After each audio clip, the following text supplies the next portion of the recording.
enforcement in our downtown core. Yesterday, an important court order was issued in relation to the demonstration. The Ottawa Police Service is authorized to enforce compliance with the terms of a court order. The Ottawa Police Service continues to have authority under Section 127 of the Criminal Code to arrest and lay a charge for breaching a court order. Ottawa police officers will exercise their discretion in enforcing this order and any criminal investigation arising from an alleged breach of this order. We're working to ensure we're enforcing the order. Work is underway to fully brief all officers on the terms of the order and their role in enforcing it. We continue to capture and document evidence. We'll have an update on this later today. As more resources become available to us, we will use them specifically to focus on the unlawful demonstrators whom have chosen to remain in our city.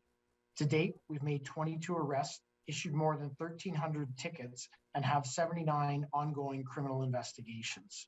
We've seized fuel and cut off material, financial, and logistical support to the occupation. I also want to be clear, we're not just dealing with demonstrators in Ottawa. Yesterday, working with Ohio Police, we were able to trace, identify, and arrest an individual for calling in fake threats designed to deceive and distract our emergency resources. Many of the remaining demonstrators are highly determined and volatile. They've begun filling gas canisters with water, distracting officers, or otherwise attempting to subvert our efforts. Yesterday, we had an attack on our hardworking officers. While attempting to seize fuel from demonstrators, multiple officers were swarmed by these same demonstrators. We've initiated a criminal investigation into this matter. We've seized and towed some vehicles and continue to face resourcing and operational challenges in doing more. Many heavy vehicles in the downtown core have been immobilized. Recent aggressiveness towards our officers is unacceptable. We've identified our need for the 1,800 officers and civilian personnel that will bring a safe end to this occupation. We do not want anyone to be injured. We know that some demonstrators have indicated a desire to leave. In some cases, they're blocked in by other vehicles, and where possible, we're working to facilitate their departure. Through intelligence, we've also learned that almost 25% of the 418 trucks encamped in our city have children living in them, children who could be at risk during a police operation. We're working with the Children's Aid Society to ensure their welfare and safety. Finally, our message to demonstrators remains the same. Don't come. And if you do, there'll be consequences, including financial consequences for your illegal and unlawful behavior. Thank you.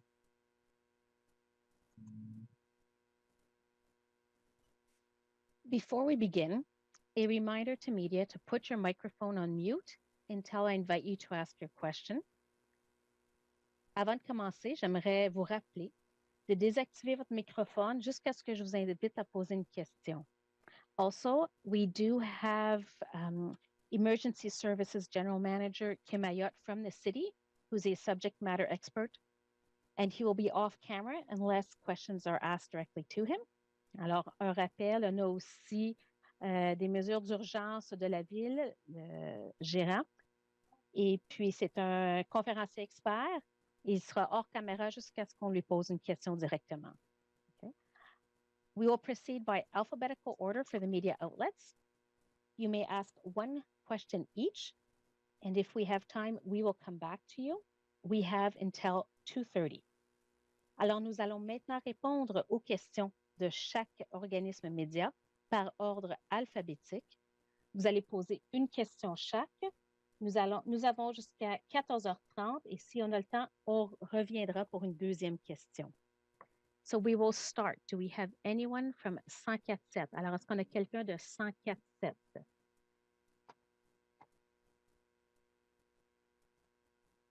I do not see anyone from 104.7. We will move on to CBC Ottawa. CBC Ottawa. Oh, just a minute. Jadrino Huot pour 104.7.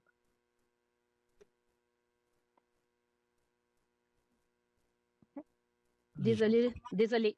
Vas-y, Jadrino. Avec le 104.7, je suis avec Bell Media. My question, Mr. Bell, you told us about an attack, and Mr. Slowly talked about injuries to some of your officers as well. Can you give us an idea of how many officers were injured and the kind of injuries that they suffered? Merci Jordan pour votre question. In terms of serious injuries to our officers, we're very fortunate to report that we haven't had any to this point. There has been, during altercations, some more minor injuries sustained by the officers, but nothing that has taken any of our members out of commission or not able to continue to provide policing services. Merci. Thank you. And now we'll go with CBC Ottawa. I see that Kate Porter is here. So Kate will be giving you the mic shortly, and you can ask one question.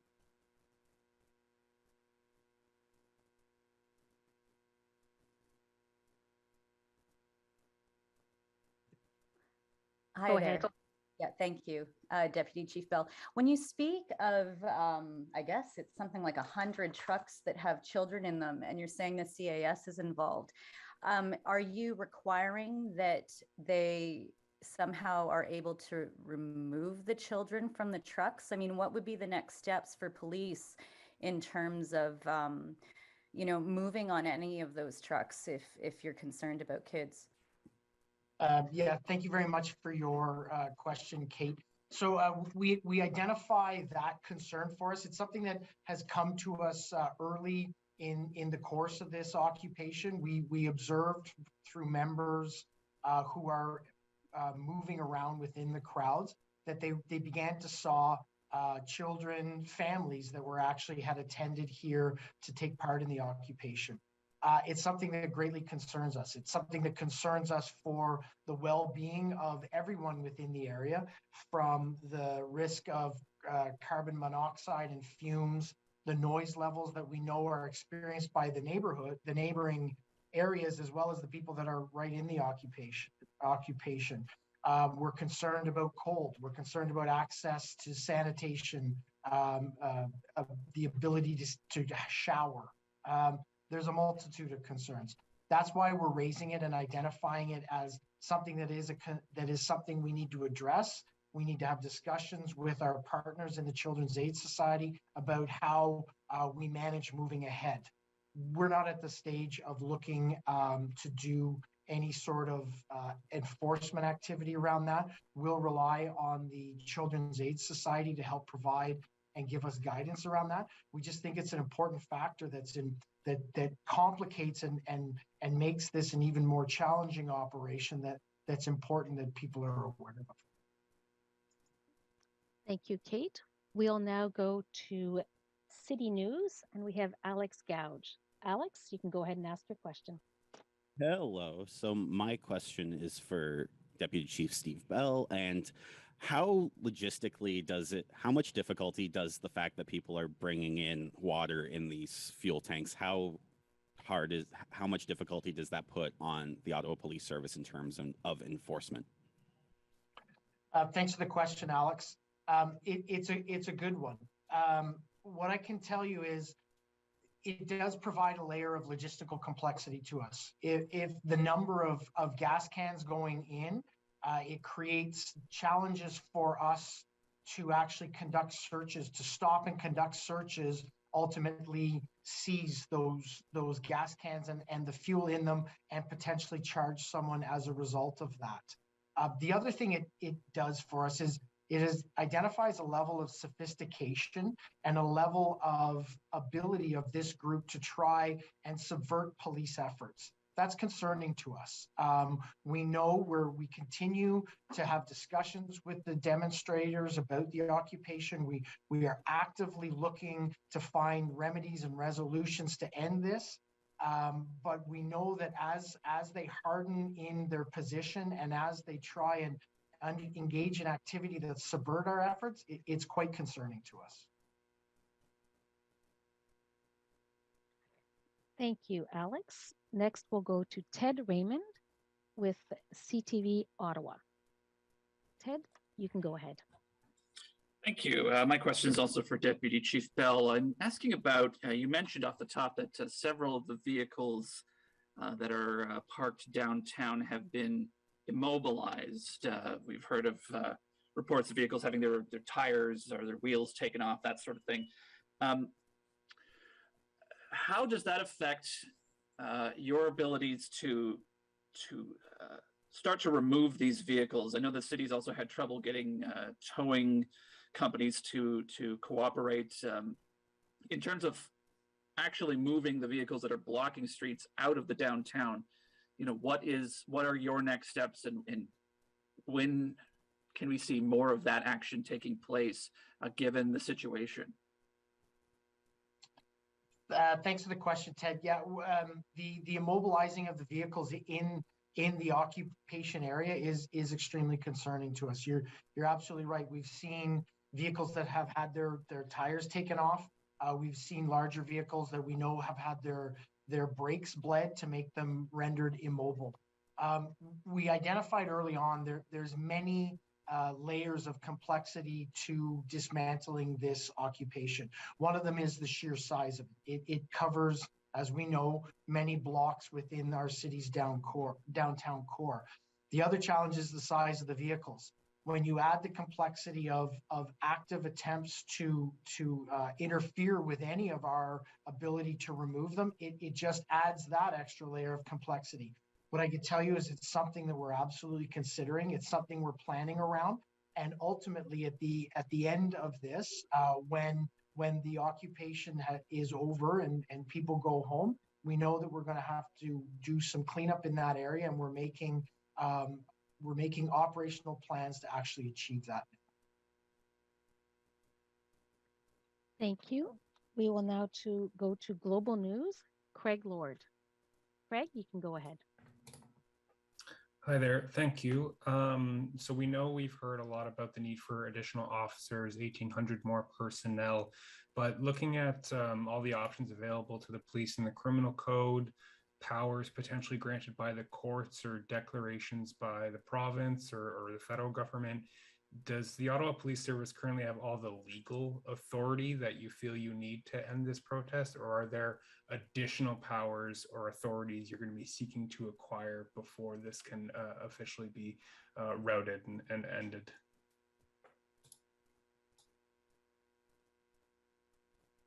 My apologies. Thank you for the question, Craig. As we indicated very early on in the early days of this, everything is on the table for us to consider in terms of options. You are absolutely right. There are several legal avenues that we need to explore and continue to explore. As part of our ask in resources to come and assist us, it is not only uniformed officers to be engaged in our frontline, front-facing activities. We have within there lawyers, legal competencies that we're seeking from various different agencies, including Transport Canada, the Ministry of Transportation Ontario, experts in insurance, experts in licensing and registration of these types of vehicles, these types of large trucks. So we do know there are several avenues for us to explore. We've brought together an investigative strategy that looks at all of those different avenues, and we will use everything within our means that currently exists and explore anything else that we need to have added to our toolbox to hold the people that are engaged in this accountable. Thank you. We'll now go to the Ottawa Citizen, Matt Lapierre. Matt, you may go ahead. Good afternoon, Deputy Chief Bell. I was just wondering if you can give us any kind of updated timeline. Do you expect the protest to continue through this weekend? Do the police have any kind of new operating timeline? Any expectation? Thank you very much for the question, Matt. So from the beginning, we have never identified timelines for this.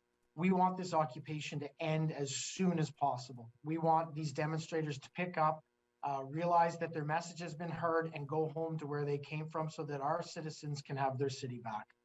We feel we deserve this, and our citizens are very loud in calling for this to end. We continue to work every day to as expeditiously and safely end the occupation so the citizens of Ottawa can have their city back. Thank you, Matt. We now go to John Willing with the Ottawa Sun. John, it shouldn't be long and your mic should be unmuted.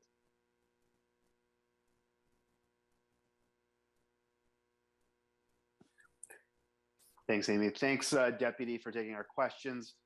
How many in-house heavy tow trucks does OPS and the city have? And are those resources in play, or have they been ruled out because of any safety concerns in the red zone? Thanks for the question, John. As with any sort of policing operation, we don't give out specific numbers around how we're going to engage in any sort of enforcement activities. So what I can tell you is we continue to work with the city and local tow truck providers to look at how we can access the number of heavy tows that we would need in the event that we have to move vehicles out of the downtown core. And we've expanded that through our city manager and our city partners to look not only at our city, but how can other cities and other municipalities help to support us in those efforts. Thank you, John. Maintenant, on va aller avec Frédéric Pépin, Radio-Canada. Ce ne sera pas long, Frédéric, ton micro va être activé.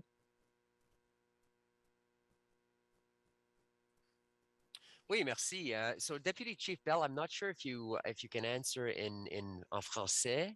I heard you say hello, so so this is what I'm going to do. I'm going to ask you the question, Deputy Chief, and maybe Mr. Ayat can also give me a comment on that en français. But it's really a police question, so I'm going to give it to you in English. So you mentioned a bit people walking around with jerry cans, and some are filled with water, some are not. We saw there was a big operation on Sunday on Coventry. So what's your strategy? And I know you can't give us all the details, but what's the strategy for fuel right now? Are we going to stop everyone that we see with jerry cans, or do we want to do more organized, more bigger operations to try to get more logistical spaces where there's more fuel that is stored? Because we're seeing a lot of jerry cans walking around. So what can you tell us about that? Yeah, thank you for your question, Frederic. We don't have a strategy around that. We have multi-prongs to our enforcement strategy that we're employing. We put out a statement yesterday that indicated that if you carry a jerry can into the downtown core, into the footprint of the demonstration, you would be subject to being stopped, searched, and potentially charged in relation to aiding and abetting the demonstration moving ahead. While we were doing that and while we were engaged in those enforcement activities, we were also out at Coventry Road looking at how we could take off the larger stockpile of fuel that we knew existed. There is no single strategy to this. We will do everything in our power to disrupt and deter these people from remaining in our city so that the demonstrators pick up and leave. That includes multiple different prongs of enforcement that we are engaged in now and will increase over the days. Thank you. We'll now go to Mackenzie Gray with CTV National. So sorry, Amy, I think that Frédéric wanted Kim En français? He didn't like my hello, so. Désolé. Excuse-moi, Frédéric. C'est bien correct. Frédéric, oui. D'abord, les contenants de gasoline et d'autres pétrole, la stratégie pour les polices, ils en ont plusieurs. Il y a plusieurs différentes stratégies, mais il veut que les manifestants savent que s'ils rentrent avec du pétrole dans un contenant, ils vont se faire arrêter. Ils vont faire une recherche de la personne, ils vont chercher la personne et la gasoline. Et si la personne est en train de rentrer la gasoline, ils vont se faire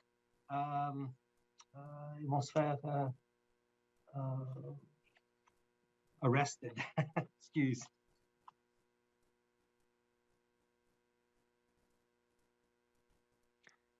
OK. Est-ce que ça va, Frédéric? Ou est-ce que tu as besoin d'un peu plus? Oh non, c'est parfait. Merci, Monsieur Ayat. Merci beaucoup. Merci. So that now covers our local media. If we have time, we will come back and we will now start with our national media. So we're going to go to CTV National, Mackenzie Gray. Go ahead, Mackenzie. Hi there. Thanks for taking questions today. Questions for Deputy Chief Bell. Yesterday, when we were at a press conference with the police chief, he was talking about how there was going to be strict enforcement of the no fuel moving into the downtown core. Literally at the same time, he was telling me that at the press conference, our crews were out downtown, saw wheelbarrows full of jerry cans going right by police officers. And when we asked the police officers why they didn't stop them, they said that, well, there might be water in there, so they're free to move into the area. Why should anyone in the city believe that why the police are actually going to be able to enforce this when we have concrete examples of large amounts of fuel and jerry cans moving into the downtown core and the police standing by and doing nothing? Thank you for your question, Mackenzie. And it's a really good question. Yesterday, you saw us lay out the request for augmented resources to come into the city to help us manage the situation around the demonstration, around the occupation and the demonstrators that were in that area. One of the things we identified in early days is it was going to be really important for us to cut off the flow of fuel into that area. As you've just indicated through the pictures that you've taken, there are many different ways, different places that flow is coming in through. We believe that the 1,800 officers and civilian members that we've requested will help us harden up the perimeter of that will lead us to be able to have better success in interdicting fuel as it enters into the demonstration area. We are doing interdiction. There is no doubt. There were several charges yesterday, several seizures yesterday of gasoline. We also have the example where one of our members was swarmed during one of those interdictions, and ultimately we had to bring a public order team in to help protect the member, effect the arrest, and take the subject and our members out of that area. It is important that we have the right number of officers, right number of members present to be able to safely effect those arrests and safely do those interdictions. That's why we've asked for the numbers of officers we had to make sure that we can do the enforcement job that we know we need to do. Thank you, Mackenzie. I do believe that Michelle Allen from CBC Kingston, you had your hand up earlier. So Michelle, if you have a question, we'll be going to you. Hi, thank you. My question is, why haven't the police considered removing the protesters before removing the vehicles? If local companies won't help seize the vehicles and impound them, also couldn't you just go to the military, who have lots of heavy recovery vehicles and the means to defend their personnel, and bring them in? Thank you for your question, Michelle. As we indicated early on in this, we're looking at all sorts of different options to safely, peacefully, and expeditiously end this occupation. Have these demonstrators removed from our street, have them move from our street so that we can get back to life as normal in Ottawa.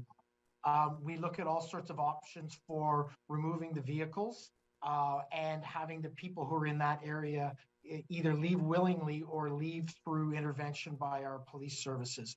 All of those options still remain on the table, and we will continue to look at how we manage the situation and what we need to do at any point to peacefully end this. Okay, thank you. We're going to go to Christy Kirkup from the Globe and Mail, followed by, followed by Tonda with the Toronto Star, and then we're going to be asking media to raise their hands because we will have time for some more questions. So Christy, do you have a question? Hi, thank you. Good afternoon. Downtown Ottawa residents have expressed they're very concerned about the images of the alleged arsonist starting a lobby fire at a condo building and then taping the doors shut. And I know that the police force has posted images of suspects. I'm just wondering if you can tell us about what police believed happened there. I appreciate you've said that there is an investigation underway and there's limitations on how much you can get into that. But is there any reason to believe there is a connection with the trucker protests, and have the suspects been identified? Yeah, thank you for your question, Christy. As I reported yesterday, there was images that were captured of that as part of the initial complaint that we received.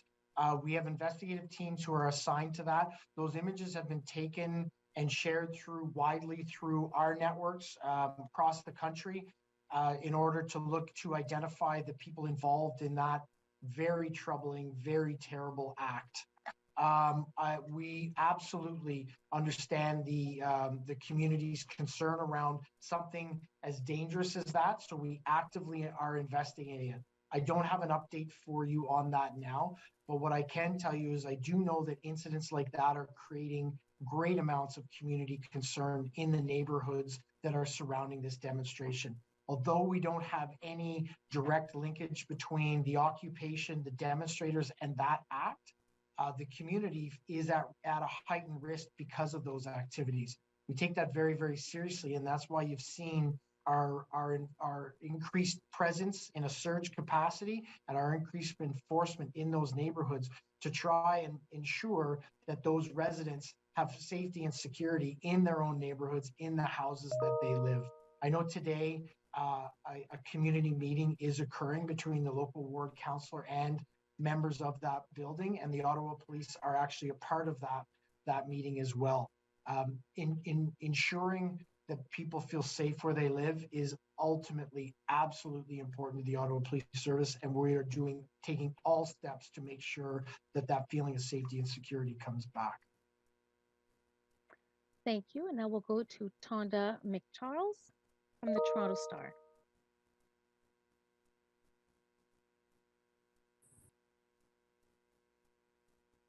Go ahead, Tonda, and ask a question.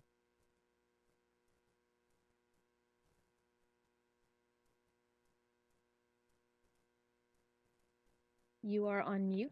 Sorry about that. Now I'm back. Sorry. You're good to go. Thanks, Deputy Bell. I may have missed it, but I didn't, unless you already said how many of those extra 1,800 resources you've been actually given, if you've nailed that down. If you have already said that, I wonder if you could just clarify. But my question really goes to, we've already heard the federal government say that they are not prepared to talk to these convoy organizers. This afternoon, the public safety minister called them a small minority, very angry. It's no longer about truckers or vaccines. So given the federal government's position on that, I want to know, I haven't heard you say what the plan out of this is then. If they want to talk to the feds won't talk to them, and you're only in charge of logistics, you seem to be powerless to change anything. Thank you very much for your question, Tonda. So I'll start with the numbers. We put an ask out for 1,800 officers, sworn and civilian members. We continue to work with our partners and with our planning teams to identify exactly where those officers are going to be coming from. We have had from the beginning of this, we've had absolute cooperation with many of our partners. The RCMP and the OPP have provided resources to us to help support us. Police services across Ontario have actually identified resources to come and help work with us. That cooperation absolutely continues, and we thank all of our policing partners for their help and assistance through this. In terms of how we move forward, we continue to look at how we have fruitful dialogue and discussions with leaders within the occupation, within the demonstrators. We have strong police liaison team assets who are deployed on a daily basis and have ongoing and regular conversations with with the people who are leading this occupation. That is exceptionally important for us, that we continue to have those dialogues. As we move through, we will continue to look at all of the options we have. You've seen an increased enforcement presence from us. To date, we've had over 1,300 charges. We've had over 1,300 traffic violations identified. You've heard me lay out an overall investigative strategy to look at how we lay criminal charges, lay vehicle-related charges now and moving ahead.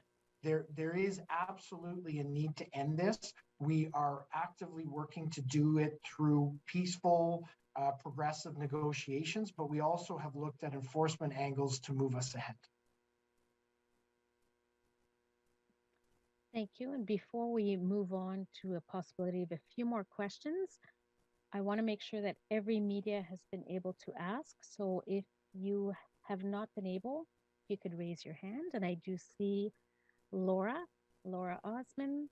So we'll give you the mic and just identify what media you're with before you ask your question. It won't be long. Hey there, Laura Osman, the Canadian Press. I wanted to ask you again about this 1,800 officers that you're looking for. You mentioned earlier that you sort of need more officers in order to sort of harden that perimeter. So a lot of people are wondering why the city doesn't file sort of more injunctions to get the vehicles out of there. But if they did, would you actually be able to enforce that with the officers that you have at this point, or is it a resource issue? Thanks for the question, Laura. So the 1,800 officers are for a multitude of different activities. You've heard us talking about hardening the area around the demonstration and around the occupation. It takes upwards of 400 plus officers a day to manage that footprint that we currently have and actively look to shrink that footprint. Beyond that, we know that we need legal resources. We know we need investigative resources to look at the investigative strategy that we are looking to implement to create increased enforcement activities. We know that we need public order assets to be here to support us, as was evident yesterday as we began to do fuel interdiction as it went into the site of the occupation. It is going to take, and we've identified a number of resources to come in and support us to end this. We are absolutely committed to ending this, and that's why we've made the large ask we had, so that we can have the presence we need to successfully, expeditiously, and quickly end this occupation. Thank you. And I've just been advised that DC Bell was actually gonna have to leave earlier. So we have time for 3 more questions. And okay, I just see that Guy Canville, CBC. So we'll let Guy ask a question. Guy, you are good to go.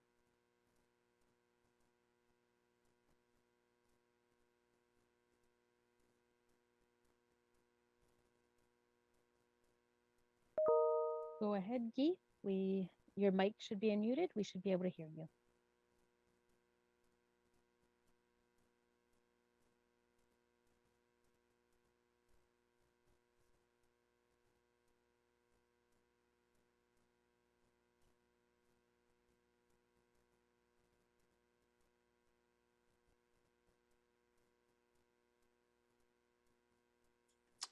Hi, this is actually Shaoli Lee from City News. I'm sorry for I didn't realize.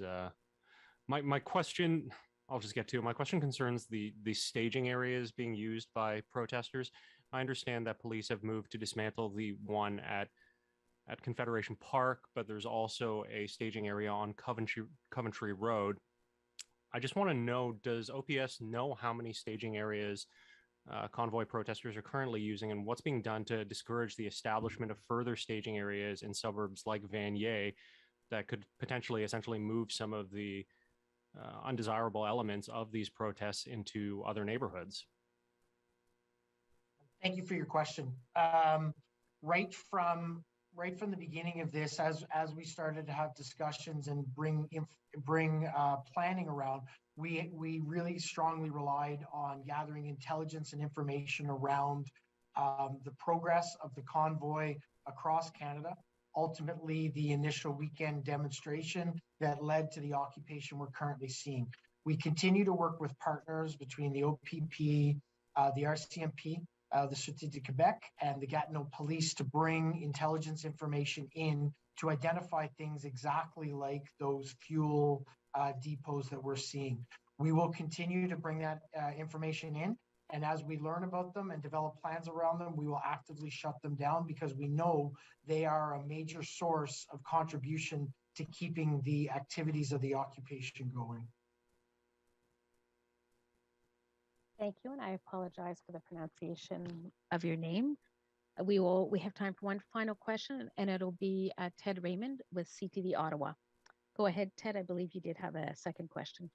Yes, thank you. I wanted to ask Deputy Chief about the mood among the rank and file police force now. We've got a city basically questioning how you're doing your job. I wonder if you could just talk a little bit about what morale is like. And just as an aside to that, with bringing in these 1,800 additional resources, would that be a boost? Thank you very much for answering that question, Ted.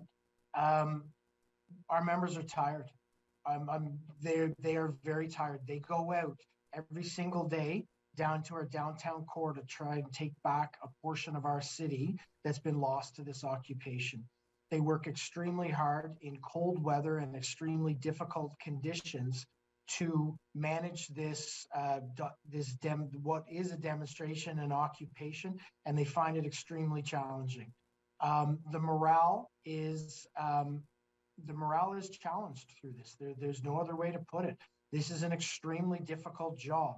They continue to work day in and day out. Some of our resources had to work 7 days straight, up to 18 hours a day, in order to keep the city safe.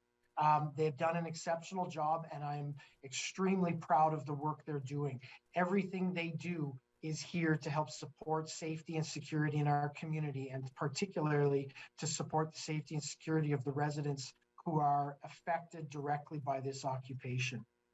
It has been a challenge for them. They continue to show up every single day and do amazing work.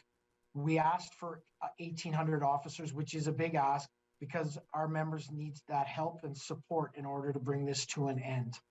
I'm glad you asked about our officers, because this has been challenging for them. And I got to tell you, I'm proud of the work that they do every single day. Thank you. And before we close, I'm going to offer Mr. Ayotte if he has any remarks that he would like to provide, and then that'll be the end of today's media availability. Mr. Ayotte? Thank you for that. I just want everyone to know that the city is doing absolutely everything possible to help support the police in this. And we've had staff working very hard as well. And we're all very anxious to get this completed and over with. So please, know that we are working extremely hard to try and resolve this issue. And we're engaging all levels of government to try and do so. Thank you. En français, Monsieur Ayotte, s'il vous plaît. Oui, certainement, Frédéric. Je voulais juste dire que la Ville d'Ottawa travaille très fort avec la police pour essayer de régler et finir cette occupation. Nous travaillons avec les différents niveaux du gouvernement fédéral, provincial. Nous sommes certains que ça va finir, mais on demande un peu de patience. Je sais qu'il y a eu beaucoup de patience. On veut juste laisser le monde savoir qu'on travaille très fort pour essayer de terminer cette occupation. Merci. Thank you. This concludes today's 30-minute question period. Alors, ceci conclut la période de questions de 30 minutes d'aujourd'hui. Thank you very much for joining us. Merci de vous être joints à nous.